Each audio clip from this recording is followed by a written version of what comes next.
Ginagamot niya ang kanyang sarili. Oh. May nararamdaman ata to si Bimbim. Ah.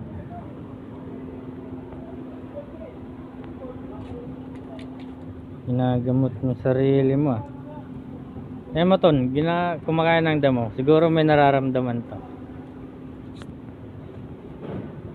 Ginagamot niya sarili niya. Ano? Sige, gamutin mo. Yan.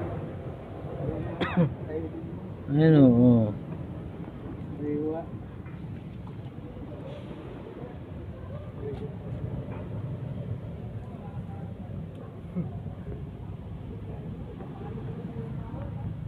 Pinakain niya yung damo. Yung daw na sili kainin mo. Sakit siguro tiyan ito eh. Kaya malungkot, matamlay eh.